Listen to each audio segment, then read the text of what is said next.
మనందరం కూడా గమనిస్తున్నాం.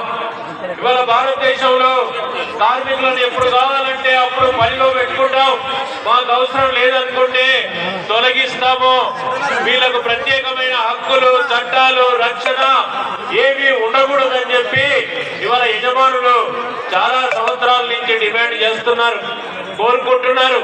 వాళ్ళ కోరికలన్నింటి కూడా కేంద్రంలో ఉన్నటువంటి నరేంద్ర మోడీ ప్రధానమంత్రిగా ఆ కోరికలన్నీ నెరవేరుస్తా ఉన్నాడు. కార్మికులను మాత్రం కట్టుబానిసలుగా ఇవాళ మార్చుతున్న పరిస్థితి ఉంది. ధరలు పెరుగుతూ ఉన్నాయి, జీతాలు పెరగట్లేదు, మన ఆదాయాలు పడిపోతున్నాయి.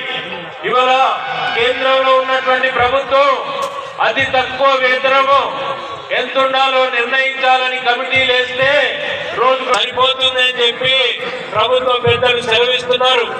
మరి ఇప్పుడు కొత్తగా వచ్చేటువంటి లేబర్ కోడ్స్ పేరుతో ఇవాళ ఆ మాత్రం హక్కులు కూడా లేనటువంటి స్థితిలో మరి ఆ 178 రోజుకు తీసుకొని పని చేద్దామా, లేకపోతే ఇవాళ మన హక్కుల కోసం, మన జీత భత్యాల కోసం, మన ఉద్యోగ భద్రత కోసం ఇవాళ ఈ పాలకులతోటి పోరాటం చేద్దామా ఆలోచించుకోవడమే మనందరి ముందున్న కర్తవ్యం. సిఐటి రాష్ట్ర మహాసభ కూడా ఈ కర్తవ్యాన్ని చర్చించబోతా ఉంది. ఇవాళ సిఐటి అఖిల భారత మహాసభలు డిసెంబర్ 31 నుండి జనవరి 4వ తారీఖు వరకు ఆంధ్రప్రదేశ్ రాష్ట్రంలోని విశాఖపట్నం నగరంలో జరగబోతా ఉన్నాయి. అక్కడ కూడా ఇదే చర్చించబోతున్నాం. ఈ దేశంలో ఉండే కష్టజీవులు ఐక్యమై పోరాడితేనే ఇవాళ మొత్తం వ్యవస్థలో మార్పు తీసుకురాగలుగుతాం. ఇవాళ మనం కొంతమంది నన్ను చెప్పే వాళ్ళు కాదు అని చెప్పి అడగాల్సినటువంటి సమయం కూడా మన దేశంలో, రాష్ట్రంలో మన ముందున్నది. ఇవాళ కార్మికులతో పాటు వ్యవసాయ కార్మికులు, రైతాంగం కూడా అనేక సమస్యలు ఎదుర్కొంటా ఉన్నారు. మనందరం కూడా క్షేత్ర స్థాయిలో ఈ వర్గాలందరము ఒక్కటైతే శ్రమ చేసే వాళ్ళం, సంపద సృష్టించే వాళ్ళం, ఈ దేశంలో జీడిపి పెంచే వాళ్ళం మనము. ఇవాళ మనం శ్రమ చేస్తూ సంపద సృష్టిస్తూ యజమానులను, పాలకులను కావాల్సిన పరిస్థితి మనకి ఎందుకు వచ్చింది ఒక్కసారి మనందరం ఆలోచన చేయాలి. అందుకే సిఐటి ఈ దేశంలో కష్టజీవుల గొంతుకగా ఉంది.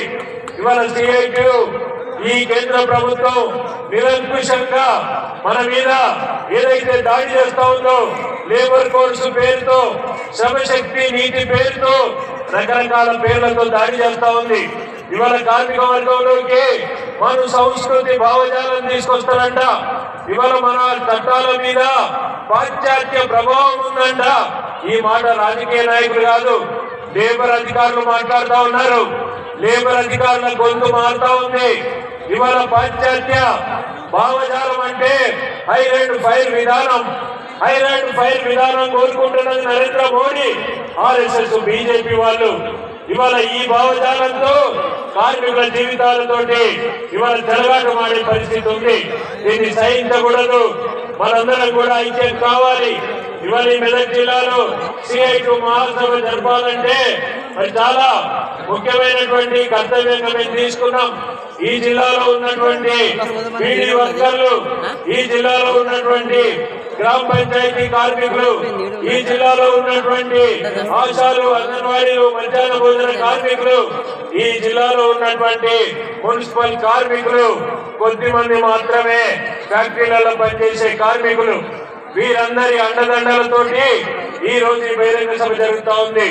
వీరందరి యొక్క సహకారంతో ఇవాళ ఈ మహాసభ జరుగుతా ఉంది. వాళ్ళందరూ మేము వెళ్ళినప్పుడు ఒకటే చెప్తున్నారు, ఈ జెండా, ఈ ఎర్ర జెండా సిఐటియు మా జెండా, ఇది మాకు అండగా ఉండేటువంటి జెండా.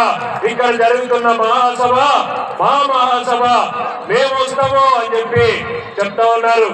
ఈ మెదక్ జిల్లాలోనే 492 గ్రామ పంచాయతీలు ఉంటే 492 గ్రామాలలో కూడా మన సిఐటి కార్యకర్తలు ఉన్నారు, మన సిఐటి సభ్యులు ఉన్నారు. అందరం ఒక దగ్గర కూర్చోబెట్టాం. మరి ఏం చేద్దామని వాళ్ళతో చర్చ పెట్టాం. మనం కమిటీ వేసుకుందాం, ఈ పోరాటాలు నడుపుదాం కమిటీ ఆధ్వర్యంలో అని చెప్పి మేము వాళ్ళందరికీ చెప్తే మేము ఖచ్చితంగా నిలబడతాం. ఈ కమిటీ రాబోయే రోజుల్లో ఈ గ్రామంలో ఉన్న వ్యవసాయ కార్మికులు రైతులను కూడా కలుపుకొని మేము గ్రామాలలో పోరాటాలు చేస్తామని చెప్పి మన కార్మికులు చెప్తా ఉన్నారు. ఇవాళ అనేక గ్రామాలలో లేనటువంటి కార్మికులు కూడా ఇవాళ మన మీటింగ్ వస్తున్నారు.